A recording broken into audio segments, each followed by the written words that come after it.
കൊല്ലം ഓച്ചിറയിൽ KSRTC ബസും ജീപ്പും കൂട്ടിയിടിച്ച് 3 പേർ മരിച്ചു. തേവലക്കര സ്വദേശികളാണ് മരിച്ചത്. അപകടത്തിൽ ജീപ്പ് പൂർണ്ണമായും തകർന്നു. ലിജോ റോളൻസ് വിവരങ്ങൾ നൽകും കൊല്ലത്ത് നിന്ന്. ലിജോ, ഈ അപകടം ഇത് എപ്പോഴാണ് സംഭവിച്ചത്? എങ്ങനെ ഈ 2 വാഹനങ്ങൾ കൂട്ടിയിടിച്ചു എന്നാണ് അറിയാൻ കഴിയുന്നത്? അമൃത, ദേശീയപാതയിൽ 6:30 അടുത്ത സമയത്തായിരുന്നു ഇത്തരത്തിൽ ഒരു ദാരുണമായ അപകടം ഉണ്ടായത്. ജീപ്പ്, അതായത് കാർ എന്ന് പറയുന്ന ആ വാഹനവും KSRTC ഫസ്റ്റ് പാസഞ്ചർ ബസും തമ്മിൽ കൂട്ടിയിടിച്ചാണ് അപകടമുണ്ടായത്. ഈ KSRTC ബസ് കൊല്ലം ഭാഗത്ത് നിന്ന് ചേർത്തലയിലേക്ക് സർവീസ് നടത്തുന്നതും ഒപ്പം തന്നെ ഈ ജീപ്പ് കായംകുളം ഭാഗത്ത് നിന്ന് കരുനാഗപ്പള്ളിയിലേക്ക് വരികയായിരുന്നു എന്നുള്ളതാണ് പോലീസിൽ നിന്നും അറിയാൻ കഴിഞ്ഞത്.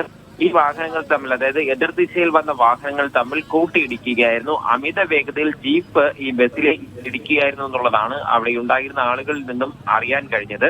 ജീപ്പിലുണ്ടായിരുന്ന 3 പേർക്കാണ് മരണം സംഭവിച്ചിരിക്കുന്നത്. 5 പേരാണ് ജീപ്പിലുണ്ടായിരുന്നത്. ആ മരിച്ചവരുടെ പേര് വിവരങ്ങൾ ഇപ്പോൾ ലഭിച്ചിരിക്കുന്നത്. തേവലക്കര സ്വദേശിയായിട്ടുള്ള പ്രിൻസ്, മക്കളായ അതുൽ, അൽക്ക എന്നിവരാണ് മരിച്ചതായി സ്ഥിരീകരിച്ചിരിക്കുന്നത്. മറ്റ് ഒരാൾക്ക് അതീവ ഗുരുതരാവസ്ഥയിൽ സ്വകാര്യ ആശുപത്രിയിലേക്ക് മാറ്റിയിട്ടുണ്ട്.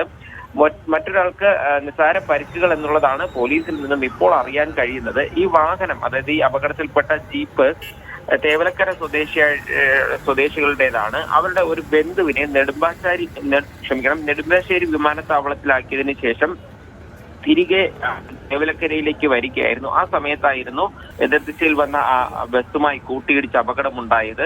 പോലീസിന്റെ ഒരു നിഗമനവും അത് തന്നെയാണ്. ഒരുപക്ഷെ അമിത വേഗതയോ അല്ല എന്നുണ്ടെങ്കിൽ വാഹനം ഓടിച്ചയാൾ ഉറങ്ങിപ്പോയതോ ആകാം ഈ അപകടത്തിന് കാരണമെന്നുള്ളതാണ് കരുതുന്നത്. ഈ ജീപ്പിൽ എത്ര പേരുണ്ടായിരുന്നു ലിജോ? ഇപ്പോൾ ജീപ്പ് യാത്രക്കാരായ 3 പേരാണ് മരണപ്പെട്ടത് എന്നാണല്ലോ മനസ്സിലാക്കുന്നത്. അതുപോലെ KSRTC ബസ്സാണ്. അതിലെ യാത്രക്കാർക്ക് പരിക്കേറ്റിട്ടുണ്ടോ? അവിടുത്തെ ജീപ്പിൽ 5 പേരാണ് ഉണ്ടായിരുന്നത്. അതായത് ഒരു കുടുംബത്തിൽ പെടുന്ന 4 പേരും ഒപ്പം തന്നെ അവരുടെ ഒരു അടുത്ത ബന്ധു എന്നുള്ളതാണ് അറിയുന്നത്. അതിലാണ് 3 പേർക്ക് ജീവൻ നഷ്ടപ്പെട്ടിരിക്കുന്നത്.